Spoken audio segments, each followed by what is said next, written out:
English లో మాట్లాడాలంటే భయమా? మీలాంటి వాళ్ళ కోసమే spoken English personal training classes ఇప్పుడే జాయిన్ అవ్వండి.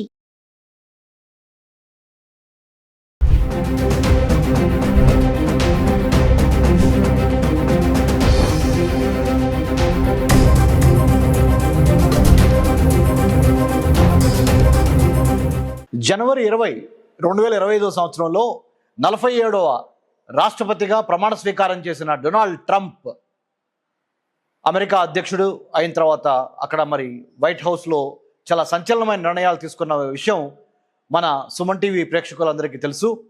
మన సుమన్ టీవీ ప్రేక్షకులకి ఎన్నో రకాల టీవీ ఛానల్స్ ఉన్నాయి. అవి కొద్దిగా వాస్తవ విరుద్ధంగా కొంత డైలమాలో పెట్టి అంటే సందేహాలని కరెక్ట్గా నివృత్తి చేయకుండా ఇబ్బందికరమైన ఇన్ఫర్మేషన్ని న్యూస్ని ప్రచారం చేస్తా, ముఖ్యంగా అమెరికాలో చదువుకుంటున్నా లేదా అమెరికాలో ఉద్యోగం చేయాలనుకుంటున్నా, అమెరికా కాకపోతే వేరే ఏ దేశాల్లో వెళ్ళి సెటిల్ అవ్వచ్చు, అమెరికా ఇప్పుడు కష్టంగా ఉంది కాబట్టి అనే రకరకాల సందేహాలు ఉన్నాయి.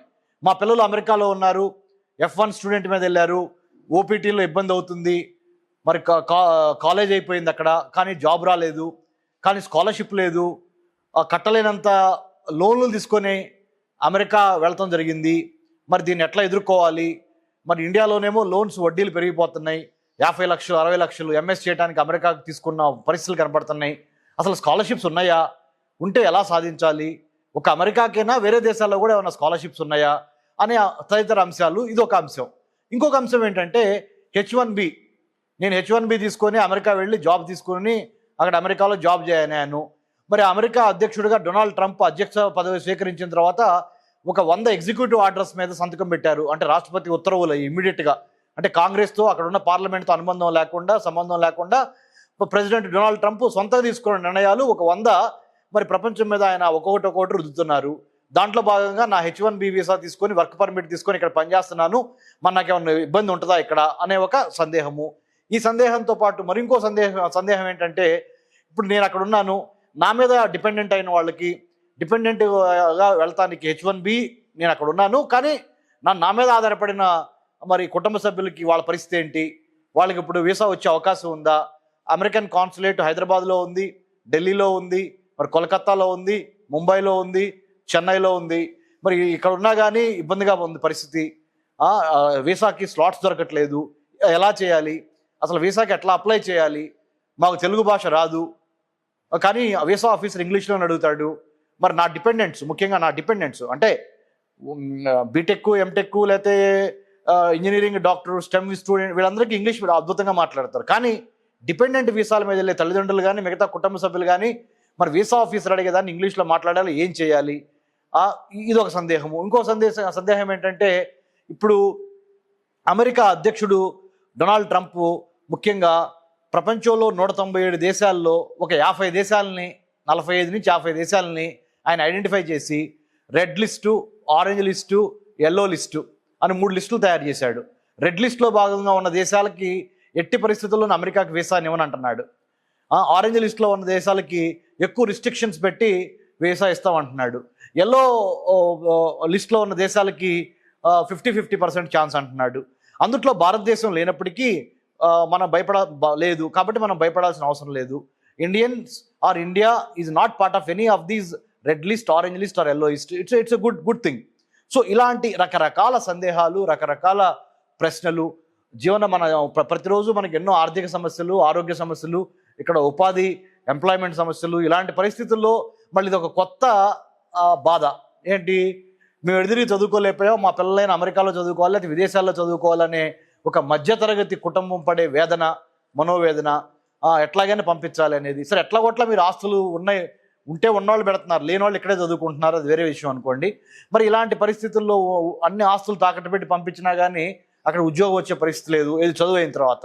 మన ఆంధ్ర, తెలంగాణ, మన తెలుగు ప్రజలకి మేలు చేయాలనే ఉద్దేశంతో సుమన్ టీవీ ద్వారా మిమ్మల్ని నేను మాట్లాడటం జరుగుతున్నది.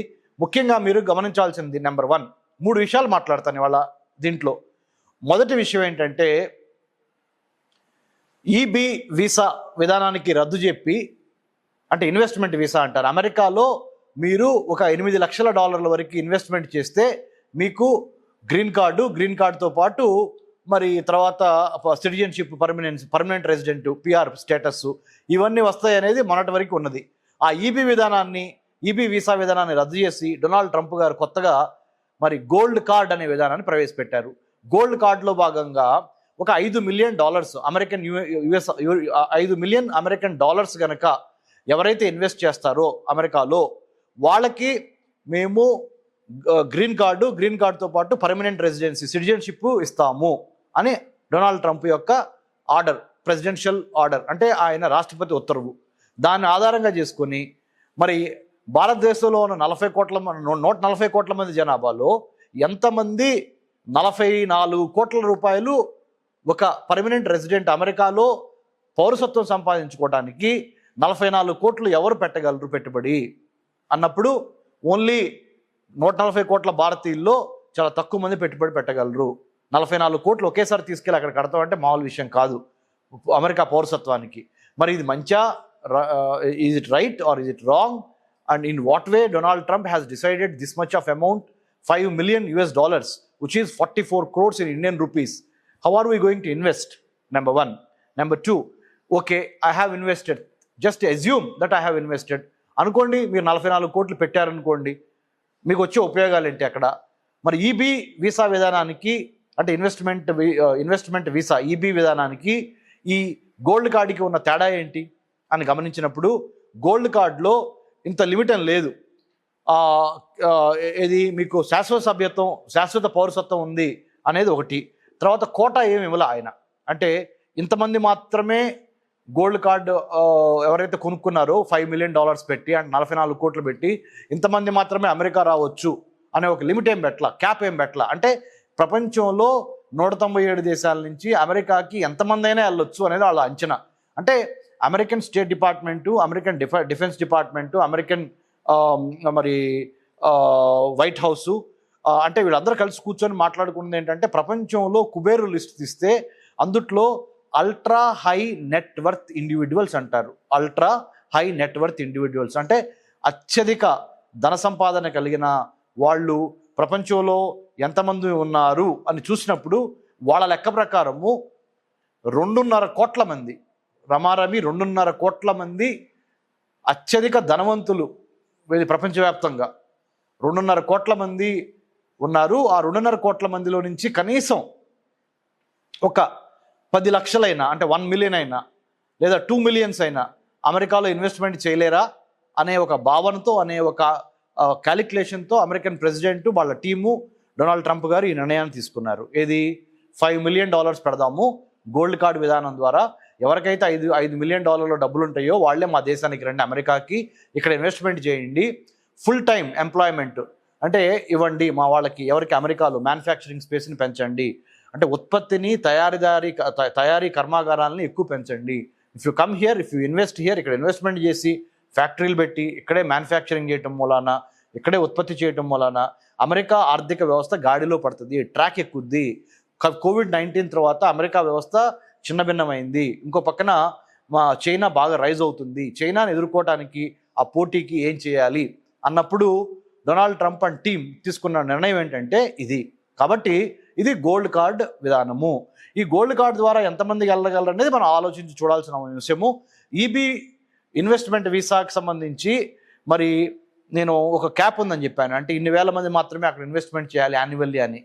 కానీ గోల్డ్ కార్డ్ విధానం ద్వారా ఎన్ని వేల మంది అయినా సరే గోల్డ్ కార్డు కొనుక్కునే పరిస్థితి ఉంటే కొనుక్కోండి రండి అని చెప్తున్నారు. ఇది గోల్డ్ కార్డ్ వీసా విషయం మీద. మరిన్ని విషయాలు నేను నెక్స్ట్ ఎపిసోడ్లో మీకు చెప్తాను. మీకు 100% మీరు ఒకసారి ఆత్మ అవలోకనం చేసుకోండి, పునశ్చరణ చేసుకోండి. ఏంటంటే మీకు టాలెంట్ ఉండి, నాలెడ్జ్ ఉండి, స్కిల్ ఉంటే భారతదేశం కూడా తీసిపోయింది ఏం కాదు. ఇప్పుడు మనకి మంచి విద్యా వ్యవస్థ ఇప్పుడు మెరుగుపడింది. ఎక్కడైనా ఉండొచ్చు. పరిగెత్తి పాలు తాగే కన్నా నిలబడి నీళ్లు తాగటం అనే ఒక తెలుగు సామెత కరెక్టే ఉంటుంది. But at the same time డబ్బులు ఉన్న వాళ్ళు వెళ్ళండి, దానికి మేము వ్యతిరేకం కాదు, అక్కడ ఇన్వెస్ట్మెంట్ చేయండి. కాకపోతే ఇప్పుడు ఈ మధ్య కాలంలో అమెరికాలో గన్ వైలెన్స్ ఎక్కువ పెరిగింది, అమెరికాలో రోడ్ యాక్సిడెంట్స్ ఎక్కువ పెరిగినాయి. మరి అమెరికాలో వేరే దేశస్తుల నుంచి వచ్చి అమెరికాలో సెటిల్ అయిన వాళ్ళ మీద దాడులు ఎక్కువగా, అంటే వైలెన్స్ ఎక్కువగా పెరుగుతుంది మనం చూస్తున్నాం.